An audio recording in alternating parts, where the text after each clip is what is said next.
A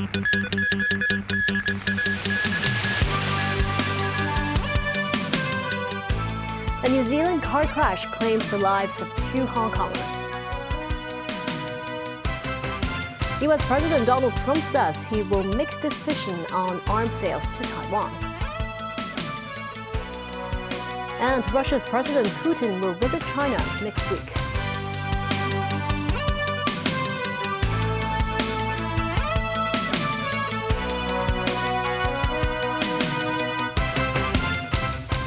Good evening and thank you for joining us. A car crash in New Zealand has killed 2 Hong Kong tourists and injured 2 others. A local tour guide reminds that heavy fog is common in the area, urging caution while driving. Luo Sengai reports. The accident was a 3-car crash. New Zealand police says the fatal accident happened at an intersection in Selwyn district on the country's South Island on Friday afternoon. 2 Hong Kongers were pronounced dead at the scene, while another 2 had injuries. The Chinese Consulate General in Christchurch has activated an emergency response mechanism to offer consular assistance to the injured and their families. Meanwhile, the Immigration Department says it's providing help to the affected residents' families. Similar traffic accidents often occur in New Zealand. Despite South Island's beautiful natural landscapes, a tour guide says tourists should be extra cautious when driving in the region because of its changing weather, which has become rainy and foggy. He says such weather conditions can reduce road visibility for drivers. The Chinese Consulate General also reminds visitors to be careful if they drive themselves in the area. Moments 9, TVB News. U.S. President Donald Trump says he had a great stay during his Beijing visit and calls his meeting with Chinese President Xi Jinping a very historic couple of days.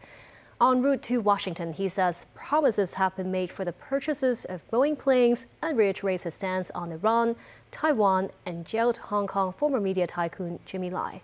Gloria Feng has more. Heading home to Washington, U.S. President Donald Trump calls his 3-day trip to Beijing, where he had several meetings with Chinese President Xi Jinping, a great success. On Air Force One, he speaks with reporters about the conversations he shared with Xi. Among the trade deals that Trump says were discussed include Boeing plane purchases. Got along, made a lot of great trade deals, including over 200 planes for Boeing with a promise of 750 planes, which will be by far the largest order ever if they do a good job with the 200, which I'm sure they will. He says the 2 touched on Iran and the situation in the Strait of Hormuz, but he's not asking for any favors because the U.S. does not need favors. Trump then goes on to say he'll be making decisions on arms sales to Taiwan, but contends the last thing we need right now is a war that's 9,500 miles away. As to whether the U.S. will defend Taiwan, he had this to say. I don't want to say it. I'm not going to say that. There's only one person that knows that. You know who it is? Me. I'm the only person. That question was asked to me today by President Xi. I said, I don't talk about that. At a Chinese Foreign Ministry briefing following Trump's visit Friday, spokesperson Guo Jiakun said both sides should jointly implement the important consensus reached by the 2 heads of state and inject more stability into China-U.S. economic and trade cooperation and the world economy. Gloria Feng, TVB News.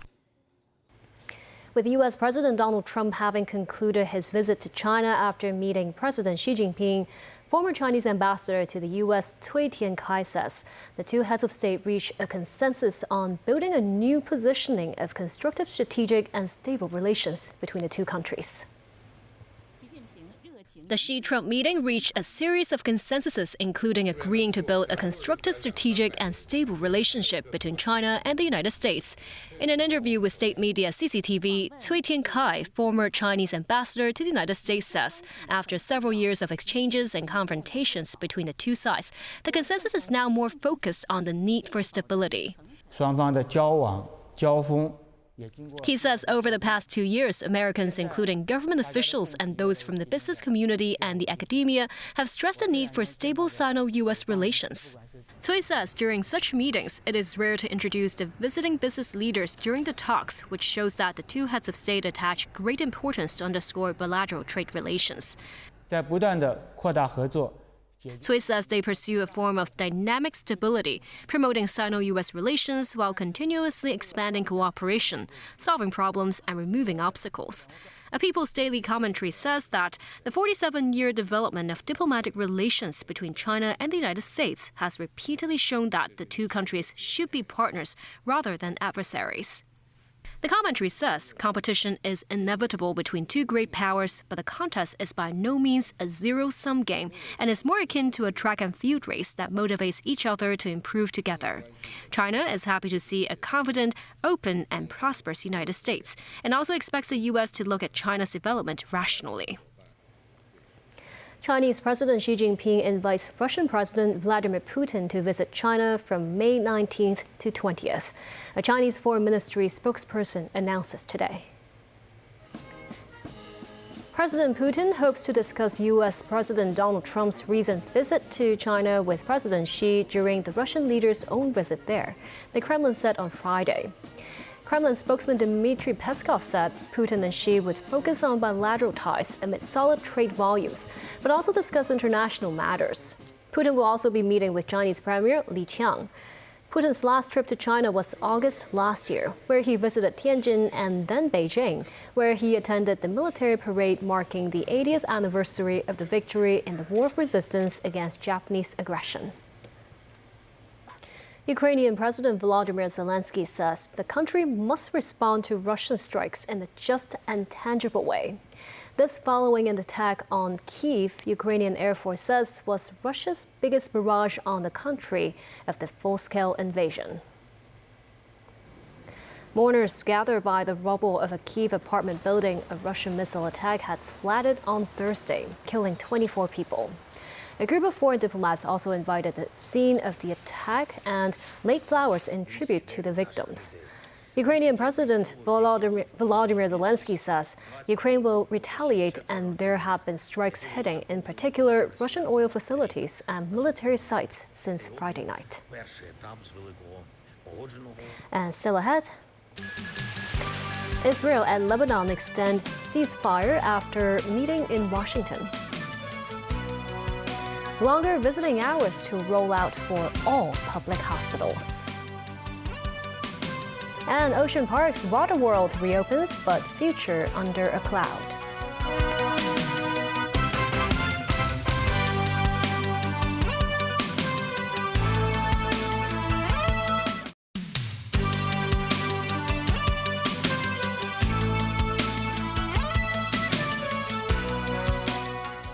Welcome back. Israel and Lebanon have agreed to a 45-day extension of their ceasefire that took effect last month, a spokesman for the U.S. State Department says. The ceasefire was set to expire Sunday. This was agreed in a third round of direct talks between Israel and Lebanon that continued in Washington Friday. Discussions tackled thorny issues including the withdrawal of Israeli troops from southern Lebanon and the disarmament of Hezbollah. Tracy Furness has more. Israeli ambassador to the US, Yair Lapid, walking into the State Department, while the Lebanese delegation wait in vehicles outside. US officials say Israel and Lebanon agreed to a 45-day extension of ceasefire. It comes after 2 productive days of talks in Washington, but the fighting between Israel and Hezbollah is still ongoing. What we have here after 2 days of talks between Israel and Lebanon is an extension of the ceasefire that was supposed to expire on Sunday. It's been extended by 45 days. But the big caveat here is that fighting between Israel and Hezbollah, which is not a part of these talks, and says that it is not bound by any agreements reached during them, is still fighting. There is still fighting going on. So even though this ceasefire the extension has been agreed to, and that's good news and will lead to further discussions on a broader peace deal between Israel and Lebanon, the impact that it will have, the extension will have on the ground, is really unknown and uncertain. People in Beirut expressed divided views on the new round of talks between Israel and Lebanon as the country faces ongoing tensions along its southern border. This local Beirut resident says there is hope, but there are conditions for that hope to be realized.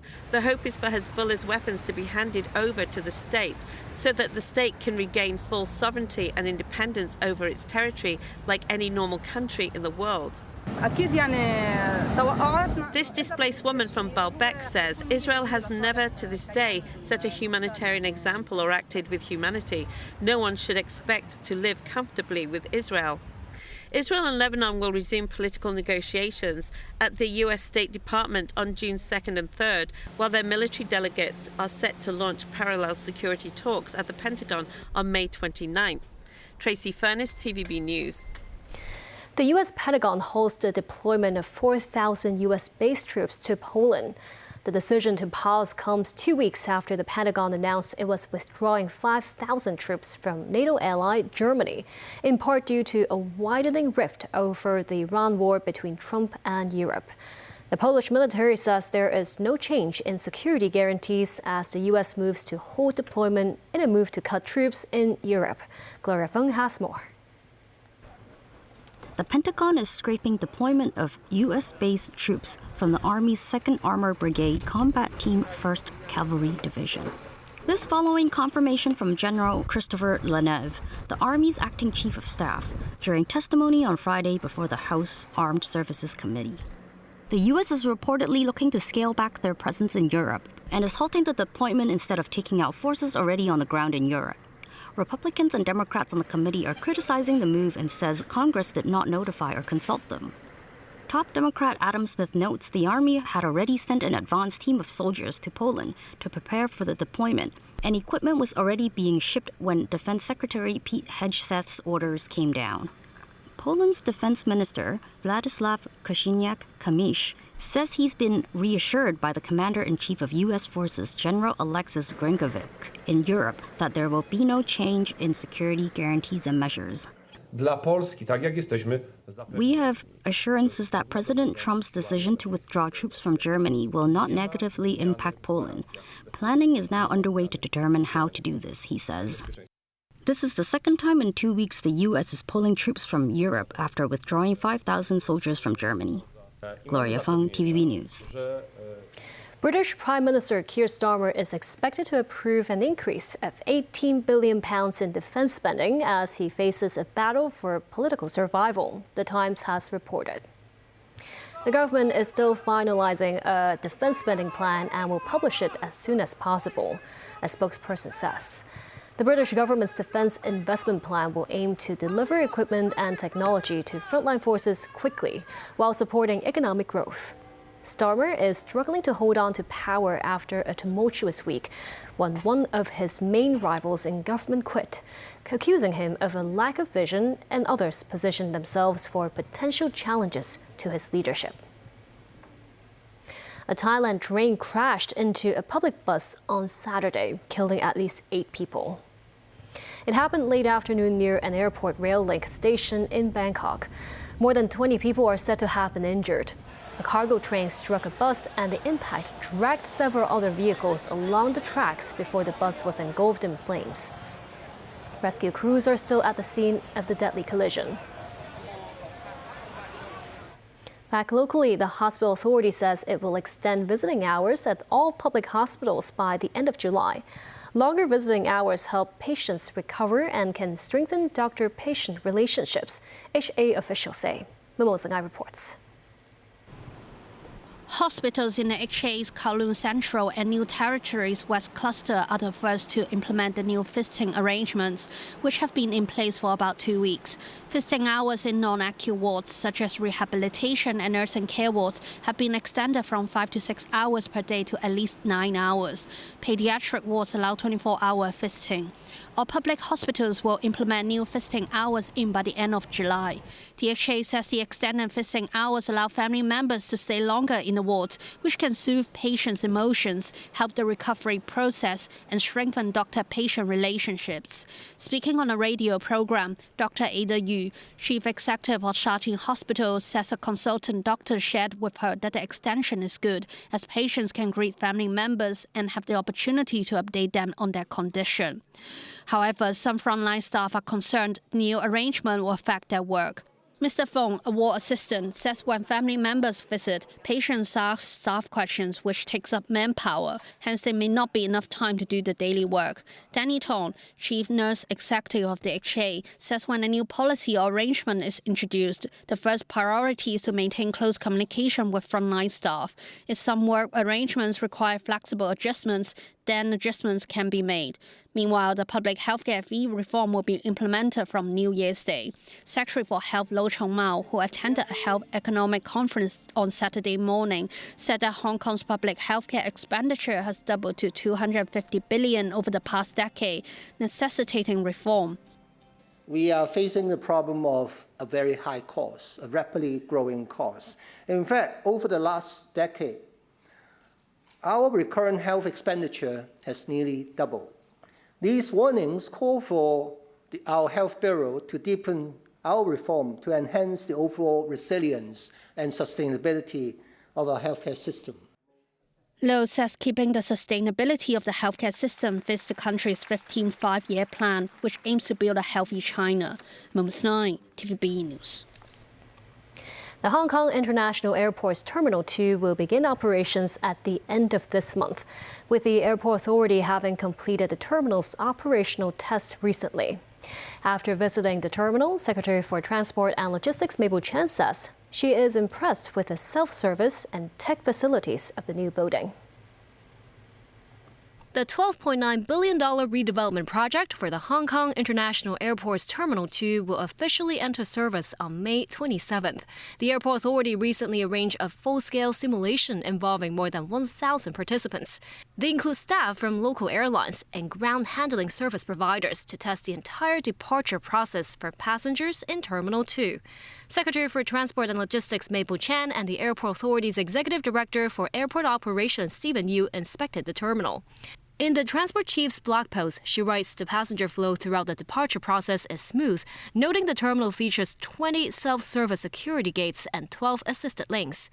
Within the restricted area, there are 15 smart security screening links, equipped with the latest 3D and 360-degree computed tomography X-ray tech, designed to minimize passenger screening time. Chan also highlights upgrades made to restroom facilities in Terminal 2, which are larger than those in Terminal 1, following in-depth analysis of passengers' usage habits. She adds that supporting transport infrastructure is already in place. Car Park Number 3 is open for public use, and the departure level drop-off area will open this month in phases. The Airport Express will serve both terminals starting Wednesday. Terminal 2 can handle about 8 million departing passengers every year to help ease passenger flows at Terminal 1. Today is the first day of the reopening of Ocean Park's Water World this year, drawing crowds eager to take a dip and soak up some summer fun. Mimosing Eye reports. Despite the cloudy weather, a long queue of visitors waited outside the gates of Water World on Saturday morning. To welcome the first batch of visitors on its reopening day, the theme park organizes a music performance. Many of them are students who came with friends to spend the day. One decides to celebrate his birthday at the water amusement park. It's definitely one of the better water parks that I've been to, good quality, and it's an overall great experience, I'd say. In the financial year of 2024-25, the Water World recorded $148.3 million of deficit, a 20% decrease compared to the previous fiscal year. But because of a continuous operational deficit, Ocean Park's chairman Paulo Pong says they might not rule out the possibility of closing down the facility. Some visitors do not support the idea. And maybe we should at least let some people try it out and maybe think like I think that they're going to think it's going to be fun and come back. Because honestly, well, if it wasn't fun for me, I wouldn't be here. Maybe post things more often on social media, saying like they have new things like slides or any food or events, and that might attract people. Open in 2021, Ocean Park's Water World had planned to operate all year round, but to cut costs, the facility was closed in the past 2 winters. Memos 9, TVB News. And that's the news. Thank you for watching.